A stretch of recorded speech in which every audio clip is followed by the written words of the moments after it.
Financial education isn't saving money and investing for the long term in the stock market and getting out of debt. Exactly the opposite of that.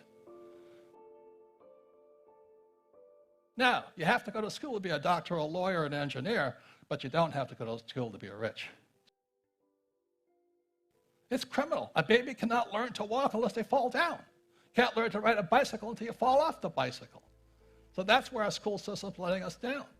Financial education isn't saving money and investing for the long term in the stock market and getting out of debt. Exactly the opposite of that.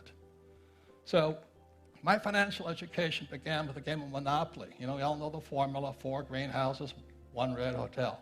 So when I was 9 years old until I was about 20, Rich Dad and I and son would play Monopoly. And that's how I learned to become a rich man. So the reason it works is this is the cone of learning. It was created by a man named Professor Edgar Dale. And in 1969, he came up with the cone of learning, and he said, this is how human beings are designed to learn. Notice the worst way to learn is by reading.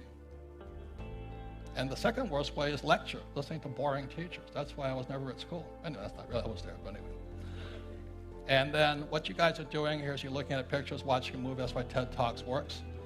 But also, the second best way is called simulation. Simulation is where you get to make your mistakes. You get to make your mistakes after mistakes. You just make mistakes. See, human beings learn by making mistakes, except in school you make mistakes, you're considered stupid.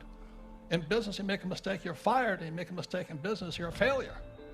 So a person's got to find a place to make mistakes. In scientists like Edison, it was a laboratory. So the reason I learned a lot was I made mistakes playing Monopoly. That's how I learned so much. And today I play Monopoly in real life. My wife and I have over 10,000 units, several hotels, golf courses, and oil wells. But that's the game. You know, once you learn it in your brain by playing games, simulation's the way you learn. So you practice, practice, practice, practice, practice. You make mistake after mistake after mistake. Like a golfer makes mistake after mistake after mistake, then they turn pro. But the reason a lot of people are not rich, they think mistakes make you stupid. It's criminal. A baby cannot learn to walk unless they fall down. Can't learn to ride a bicycle until you fall off the bicycle. So that's where our school system's letting us down. So the power of words, financial literacy begins with words, because words affect your brain. As my poor dad always said, I can't afford it. You know, in Sunday school I learned the word becomes flesh. Every time you say you can't afford it, you say, I'm poor, I'm a loser, I can't do something, I'm helpless. The government should take care of me. It's disgusting. Rich Dad taught me, how can I afford it? So when I had no money, my wife and I just kept saying, well, how can I afford it? And pretty soon your mind opens up, and that's when intelligence comes in. Most important words in money are basic. There's only 4: assets, liabilities, cash flow. That's it. That's where financial literacy starts. Assets, liabilities, and cash flow. You understand those 4 words basically, then you can build your vocabulary. Money has a language, but it's not taught in school. It's taught job security versus being an entrepreneur. You know, look for job security instead of go for financial freedom. It's somebody should take care of you instead I'm going to take care of other people. As an entrepreneur, I have thousands of employees. You know, that's my job. To create other jobs, give them a safe life. So number 1 is assets.